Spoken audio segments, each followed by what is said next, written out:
नाजरीन अस्सलाम वालेकुम। डॉक्टर रफ़ीक आपकी खिदमत में हाजिर है। नाजरीन, आज का जो हमारा टॉपिक है गुर्दे की पथरी को हमने डिस्कस करना है।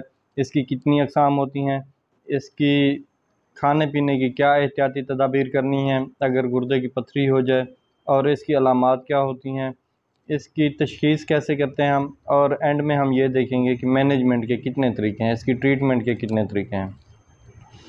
तो सबसे पहले तो नाजरीन, जैसे एक इंसान का एक नाम होता है जो वालिदैन रखते हैं, एक नाम दोस्तों में पुकारा जाता है, एक प्यार से पुकार, इस तरह कई नाम होते हैं। गुर्दे की पथरी भी कहीं पे आपको डिफरेंट नाम मिलेंगे, तो आपने समझ जाना है। इसको हम यूरोलिथियासिस भी कहते हैं, नेफ्रोलिथियासिस भी कहते हैं, रीनल कैलकुलाई भी कहते हैं, और किडनी स्टोन भी कहते हैं। गुर्दे की थोड़ी सी मैं आपको पहले तो साख्त बता दूं। दो गुर्दे होते हैं, एक लेफ़्ट साइड पे, एक राइट साइड पे। इनमें फ़िल्ट्रेशन होती है, इनमें जो फाजिल मादे होते हैं पेशाब की सूरत में मसाने में आते हैं, और जिस नाली के ज़रिए आते हैं उसे हम यूरेटर्स कहते हैं। एक लेफ़्ट साइड से आती है, एक राइट साइड से आती है, दोनों आके मसाने में आती हैं, और मसाने में पेशाब की सूरत में जमा होना शुरू हो जाता है पानी। तो जब जमा होना शुरू हो जाता है, एक ऐसा वक्त आता है जब मसाना फुल हो जाता है, और हमें एक रिफ्लेक्स मिलता है, बॉडी को एक रिफ्लेक्स मिलता है कि भाई अब आप यूरिन पास आउट करें, बॉडी से निकाल दें, मसाने को, ब्लैडर को खाली करें। अब ब्लैडर के नीचे एक ग्लैंड होता है जिसे हम प्रोस्टेट ग्लैंड कहते हैं, उसके साथ ही एक वाल लगा होता है, एक स्फिंक्टर लगा होता है। जब हम पेशाब करते हैं तो वो ढीला होता है, वो खुलता है और पेशाब निकलता है। पेशाब जिस नाली से निकलता है उसको हम यूरेथ्रा कहते हैं। ये तो होगी थोड़ी सी इसकी एनाटमी। अब हम ये देखेंगे कि गुर्दे की जो पथरियाँ हैं कितनी किस्म की होती हैं। नाज़रीन, सबसे पहले तो ये है कि कैल्शियम की पथरियाँ होती हैं, कैल्शियम से बनी हुई। इसमें फिर दो होती हैं, दो तरह की, कैल्शियम ऑक्सीलेट की और कैल्शियम फास्फेट की। जो ऑक्सीलेट है ये हमारे लिवर से बनता है, जिगर से बनता है, और कैल्शियम जब बन रहा होता है, ऑक्सीलेट एक्सेस बने, अगर ज़्यादा बने या अपनी मिकदार में बने और कैल्शियम ज़्यादा बने, तो इसमें मिल के ये पथरी की सूरत में जमा होना शुरू हो जाता है। पहली बात ये है, गौर से समझ लें। और कुछ ऐसी डाइट्स हैं जिनमें ऑक्सीलेट ज़्यादा होता है, हम वो खा रहे होते हैं तो ऑक्सीलेट ज़्यादा बनता है। पैराथायराइड जो आपका हार्मोन है, ग्लैंड है, उस जब वो हाइपर एक्टिव हो जाता है तो उस सूरत में कैल्शियम ज़्यादा प्रोड्यूस होना शुरू हो जाती है। उस सूरत में भी ये ऑक्सीलेट्स की पथरियाँ बनना शुरू हो जाती हैं। कैल्शियम की पथरियाँ बनती हैं, ये दो तरह की होती हैं, कैल्शियम ऑक्सीलेट की और कैल्शियम फॉस्फेट की। पहली बात ये होगी। दूसरी होती है, एक पथरी बनती है कि कोई गुर्दे में इन्फेक्शन हो चुका है, काफ़ी अरसे से चला आ रहा है, तो उसमें भी पथरियाँ बनती हैं, जिनमें हम फिर एंटीबायोटिक देते हैं, फिर उसकी ट्रीटमेंट का एक और तरीका है।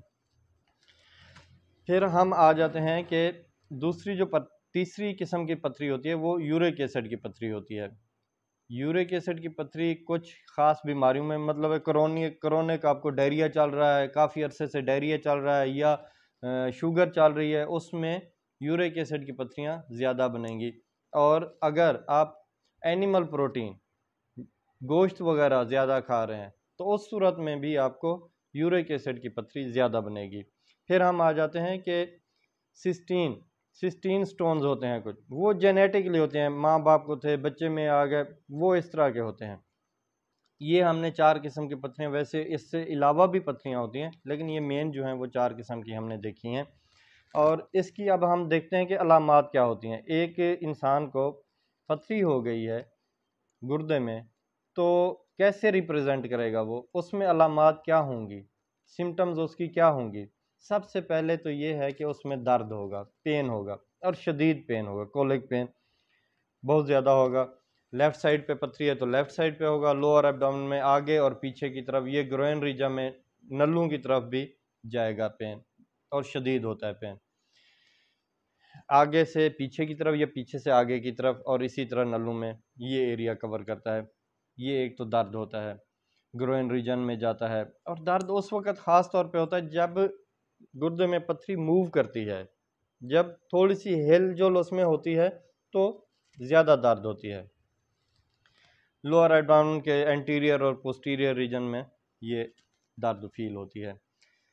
पेशाब डार्क होगा, पेशाब का कलर चेंज हो जाएगा, लाइट येलो से डार्क की तरफ जाएगा। पेशाब की मिकदार कम हो जाती है, बाज़ औक़ात पेशाब रोक रोक के आता है, बाज़ औक़ात जलन होती है पेशाब के साथ, बर्निंग सेंसेशंस होती हैं और फाउल स्मेल होती है पेशाब की जो स्मेल है चेंज हो जाती है, फाउल स्मेल होती है। अगर इस तरह की कोई आपको बदबूदार पेशाब में की स्मेल में तब्दीली नज़र आए तो आपने एग्ज़ामिन कराना है अपना पेशाब फ़ौरी तौर पे। और क्योंकि ये दर्द बहुत ज़्यादा होती है, जो गुर्दे की पथरी की दर्द होती है, शदीद दर्द होती है, इसलिए इसमें मतली और कै, नोज़िया, वोमिटिंग, ये भी आम तौर पे पाया जाता है, इसकी अलामात में ये भी शामिल होता है। तो ये इसमें पेशाब की मिकदार कम भी हो जाती होती है बाज़ औक़ात ब्लड स्टेन्ड भी होता है, ये ज़हन में रखना है आपने। और अहम बात आपको मैं बता दूं नाज़रीन कि जो छोटी पथरियाँ होती हैं गुर्दे में, छोटी बनती हैं 5 मिलीमीटर या 4 मिलीमीटर तक, वो तो खुद ब खुद ज़्यादा पानी पीने से भी निकल जाती हैं ऑटोमेटिकली। औरतों में 6 मिलीमीटर तक की भी अगर कोई स्टोन है तो वो निकल जाता है, लेकिन इससे बड़ा स्टोन है अगर और ज़्यादा अरसे के लिए स्टे कर रहा है तो फौरी तौर पे कंसल्ट करें अपने डॉक्टर से, यूरोलॉजिस्ट से, नेफ्रोलॉजिस्ट से, ताकि आप किसी कॉम्प्लिकेशन से बच सकें। अगर 4-5 माह तक आपका स्टोन रहता है आपकी किडनी में तो अपने आप यूरोलॉजिस्ट से लाजमी रब्ता करें। ये आपका गुर्दा फेल कर सकता है क्योंकि यूरिन स्टे करेगा, इसमें क्रेटिनिन, यूरिया और भी फाजिल मादे जमा होना शुरू हो जाएंगे और आपका गुर्दा नकारा हो जाएगा। ये आपने लाजमी चेकअप इसका कराना है अगर इस तरह की कंडीशन हो तो। अब हम देखते हैं कि इसमें रिस्क फैक्टर कौन कौन से हैं, कौन सी ऐसी चीज़ें हैं जो गुर्दे की पथरी को बनने के अमल को प्रमोट करती हैं, उसमें मददगार साबित होती हैं। सबसे पहली बात यह है डिहाइड्रेशन।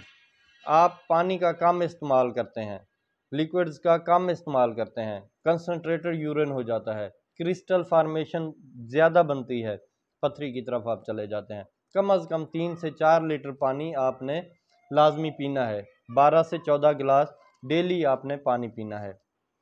ये सबसे अहम बात है। दूसरी बात, नमक का कम इस्तेमाल करें, अपनी डाइट में साल्ट का इनटेक आप कम रखें। ये भी आपकी पथरी को प्रमोट करता है क्योंकि वाटर रिटेंशन करता है, बॉडी में पानी जमा करता है, पेशाब की सूरत में पानी कम खारिज होता है। सॉफ्ट ड्रिंक्स, कार्बोनेटेड वाटर, ये भी प्रमोट करते हैं पथरी को। इसी तरह वो ग़िज़ाएँ जिनमें ऑक्सीलेट्स ज़्यादा होते हैं वो भी प्रमोट करती हैं, जैसे कॉफ़ी हो गई, जैसे पालक हो गई, सब्ज़ पत्ते वाली ग़िज़ाएँ जो हैं ये भी प्रमोट करती हैं, पिस्ता वगैरह हो गया, इनसे भी बचें, इनको ज़्यादा इस्तेमाल ना करें। डार्क चॉकलेट हो गई, वो भी आप नहीं ले सकते, वो भी लेंगे तो ये पथरी ज़्यादा बनेगी। अब हम देखते हैं कि इसकी एहतियाती तदाबीर क्या हैं, पथरी ना बने हमें कौन सी एहतियातें करनी चाहिए। पानी का ज़्यादा से ज़्यादा इस्तेमाल, 12 से 14 गिलास पानी डेली, ये आपका पहला अमल होना चाहिए। दूसरा अमल क्या है, नमक का कम इस्तेमाल, कम अज़ कम आप 5 ग्राम नमक एक दिन में इस्तेमाल कर सकते हैं डिवाइडेड डोज में, इससे ज़्यादा आपने बिल्कुल नहीं करना। अपनी डाइट में नमक का इस्तेमाल कम रखें। डार्क कॉफ़ी का इस्तेमाल बिल्कुल कम कर दें, रिड्यूस कर दें। और एनिमल प्रोटीन जो है, गोश्त खोरी, कुछ लोग आदी होते हैं गोश्त ज़्यादा इस्तेमाल करते हैं, कम इस्तेमाल करें, बल्कि पथरी बन गई है तो ना इस्तेमाल करें। ये यूरिक एसिड की जो पथरी है उसको प्रमोट करता है। यूरिक एसिड की पथरी एनिमल फैट से, एनिमल प्रोटीन से बनती है, ये इसका रिस्क फैक्टर है। और फ्रूट्स का ज़्यादा इस्तेमाल करें नाज़रीन, वेजिटेबल्स का ज़्यादा इस्तेमाल करें, ये एंटीऑक्सीडेंट्स भी होते हैं और इनमें लिक्विड भी होता है, आपकी कमी डिहाइड्रेशन नहीं होती। और ऑक्सीलेट्स जिनमें ज़्यादा होता है वो ग़िज़ाएँ कम खाएं, मतलब पालक हो गई, चॉकलेट हो गई, कॉफ़ी हो गई या पिस्ता वगैरह, ये चीज़ें कम खाएं, इनमें ऑक्सीलेट्स की मिकदार बहुत ज़्यादा होती है। और वो चीज़ें जिनमें ऑक्सीलेट्स की कम मिकदार होती है वो आप यूज़ कर सकते हैं, जैसे एग हो गया, अंडा हो गया, सेब हो गया और गोभी हो गई, अंगूर हो गए, ये आप चीज़ें इस्तेमाल ज़्यादा कर सकते हैं। इनमें ऑक्सीलेट्स की मिकदार बहुत कम होती है। दूध आप ले सकते हैं, ज़्यादा लें। पनीर ले सकते हैं आप इसी तरह दही का इस्तेमाल करें। ये चीज़ें आपके लिए मुफीद हैं। इस ऐसी कंडीशन जिसमें पथरी हो चुकी है या एक दफ़ा बन के निकल चुकी है, उन लोगों को सप्लीमेंट्स का सोच समझ के इस्तेमाल करना चाहिए, क्योंकि ये भी स्टोन फार्मेशन में मदद करते हैं, स्टोन फार्मेशन में फेवर करते हैं। ये इन चीज़ों से बचें। ये कुछ प्रिकॉशंस थी आपको नाजरीन बताई हैं। और इसी तरह अब हम आ जाते हैं इसकी डायग्नोसिस हम कैसे करेंगे, इसकी तशखीस कैसे करेंगे, कौन से तरीके हैं जिनसे तशखीस की जाती है। नाजरीन, सबसे पहले तो तशखीस का जो तरीका है वो फिज़िकल एग्जामिनेशन है। पेशेंट आया है, उसने पेन की जो जगह बताई है आपको और पेन का जो आपको उसने तरीका बताया है, उससे आप आइडिया लगाते हैं, उससे आप फिज़िकली एग्जामिन करते हैं कि वो कोलिक पेन है, वो पथरी की दर्द है गुर्दे की या नहीं। पहला तो ये तरीका है फिज़िकल एग्जामिनेशन, पेन के ज़रिए पता करते हैं। दूसरा है ब्लड टेस्ट होते हैं, कुछ ब्लड टेस्ट करवाएं आप। ब्लड टेस्ट में आप कैल्शियम की मिकदार देखें, यूरिक एसिड की मिकदार देखें कि ज़्यादा तो नहीं हो रही, फिर उसमें और टेस्ट आ जाते हैं। अगर ज़्यादा आ रही है तो कंफर्म हो जाता है, पेशेंट पेन भी वहीं पे बता रहा होता है और टेस्ट में भी क्लियर आ जाता है। तीसरा आ जाता है यूरिन एग्जामिनेशन करवाएं। यूरिन में कलर देखें, कलर क्या है उसका, डार्क की तरफ तो नहीं जा रहा। दूसरा, उसमें क्रिस्टल फार्मेशन तो नहीं हो रही, यूरिक एसिड के क्रिस्टल, कैल्शियम के क्रिस्टल्स तो नहीं, अगर आ रहे हैं वो भी फेवर कर रहे हैं उसी में कि किडनी स्टोन है। फिर हम आ जाते हैं इमेजिंग टेक्नोलॉजीज़ की तरफ।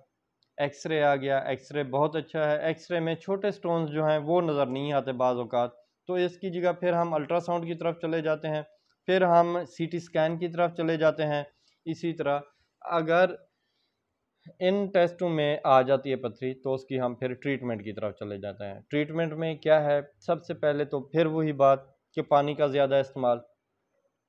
फिर अगर ज़ख़म बन गया, ब्लड स्टेन यूरिन है, एंटीबायोटिक्स का इस्तेमाल कराते हैं।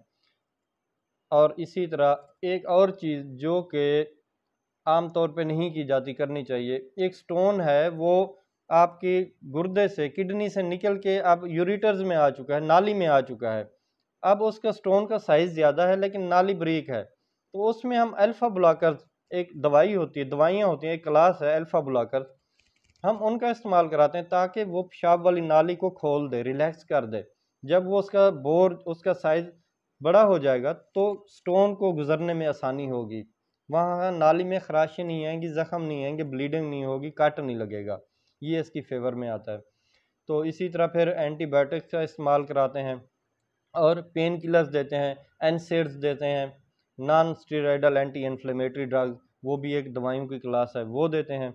और इंजेक्टेबल फॉर्म में भी हैं, वो भी दे सकते हैं। ये तो मेडिकल ट्रीटमेंट आ गई। इसी तरह हम अब सर्जिकल ट्रीटमेंट की तरफ चले जाएंगे। सर्जिकल ट्रीटमेंट में फिर दो तरह, एक ओपन ऑपरेशन करते हैं कट लगा के, और एक होता है कैमरे के ज़रिए करते हैं, जदीद टेक्नोलॉजी है वो करते हैं। छोटा सा पीछे पोस्टीरियर साइड पे कट लगाते हैं, उसमें से प्रोब जाता है तो वो करते हैं, ऑपरेशन होता है। तीसरी ऑप्शन इसमें ये होती है लिथोट्रिप्सी, शुआओं के ज़रिए, साउंड वेव्स के ज़रिए इसको ब्रेक डाउन किया जाता है पथरी को। और साउंड, और ये लिथोट्रिप्सी करने से पहले एक टेस्ट किया जाता है आईवीपी, जिसमें एग्जैक्ट लोकेशन हमारे पास आ जाती है, पथरी कहाँ पे स्टे कर रही है, वहीं पे फोकस करके साउंड वेव को वहाँ पे गन लगाई जाती है और वो ब्रेक करती है, छोटे छोटे टुकड़ों में तकसीम हो जाती है पथरी, और फिर वो छोटे छोटे टुकड़े पेशाब के ज़रिए आसानी निकल जाते हैं, जिस्म से आउट हो जाते हैं। तो नाज़रीन, ये हमने आज किडनी के स्टोन्स के बारे में आपको फुल इंफॉर्मेशन दी है। उम्मीद है आपको टॉपिक पसंद आएगा। बहुत शुक्रिया। अल्लाह हाफ़िज़।